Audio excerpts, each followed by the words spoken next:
पैसा मैं अपनी जेब में नहीं लेके जाऊंगी, इस पैसे से आप सबका भला होगा। और अगर आप लोग इस वीडियो को नहीं देखोगे, बजट नहीं देखोगे, हम कितने दिन आपकी लड़ाई लड़ेंगे? क्योंकि वहां उन्होंने बाबा साहब की बड़ी बड़ी फोटो मार्केटिंग करने के लिए दफ्तरों के अंदर लगा रखी है, और उन्हीं बाबा साहब के बच्चे दफ्तरों की कुर्सी पे नहीं है सर। उन दफ्तरों के अंदर उनके बच्चे बाथरूम लैट्रिनों में झाड़ू मार रहे हैं, लेकिन दफ्तरों की कुर्सी पे कोई और है। वही बाबा साहब के बच्चे जिनका नाम लेके जय भीम जोर से लोग कहते हैं और बड़ी बड़ी मालाएं बाबा साहब के गले में डालते हैं। सरकारी कोई भी अफसर, सरकारी कोई भी कर्मचारी, सरकारी अफसर, एमएलए, एमपी घर से नहीं लेके आ रहे, उनके दादा बाबा की बबूती नहीं है।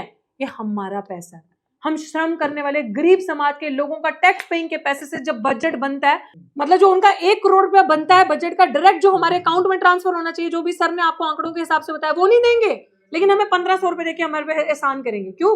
क्योंकि लास्ट बजट था ना, इनकी सरकार जाने वाली है, लास्ट बजट था तो उसमें जितना झूठ बोलना है, जितना फरेब करना है, बेईमानी करनी है कर लो। और ये प्रेस कॉन्फ्रेंस सेंटर में करना पंजाब के इशू को लेके एक बहुत बड़ा रीजन था, क्योंकि ये लड़ाई प्राचा साहब ने बहुत टाइम पहले, जब हम लोग इनके पास आते थे कि इतना हमारा हक खाया जा रहा है, इस तरीके से ये चीज हो रही है, हमें गाइड करो, तो इन्होंने इस लड़ाई को कानूनी मजबूती दी। चाहे वो दिल्ली में ये लड़ाई हो, चाहे हरियाणा में हो, चाहे पंजाब में हो। तो दिल्ली में भी ये लड़ाई लड़ी जा रही है, पंजाब में भी लड़ी जा रही है, और हरियाणा में, जैसे सर ने आपको भी बताया कि किसी भी जगह पे कहीं पे भी बजट को 10% भी सही तरीके से लागू नहीं किया गया।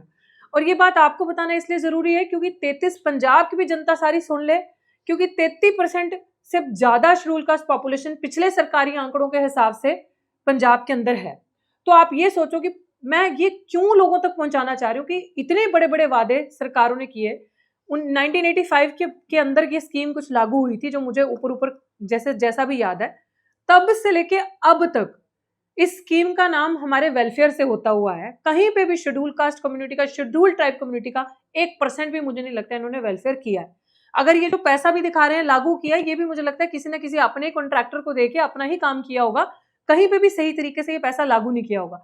हैरानगी की बात यह है कि जितना भी आप मेरे बारे में जानते हैं कि जिस तरीके से प्राचा साहब ने दिल्ली यूनिवर्सिटी की भी एक लड़ाई को मजबूती दी, पंजाब में भी जब हम ये काम कर रहे हैं हमारे साथ, जैसे राज सिंह टोडरवाल जी एक बहुत बड़े नेता, कि जब 13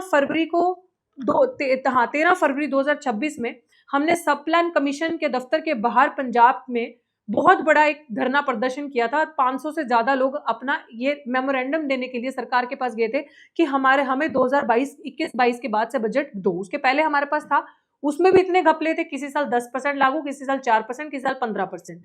अब हमें लगा कि जिस तरीके से ये भगवंत मान की जो सरकार, जो आम आदमी पार्टी की सरकार दिल्ली में थी, तो जिस तरीके से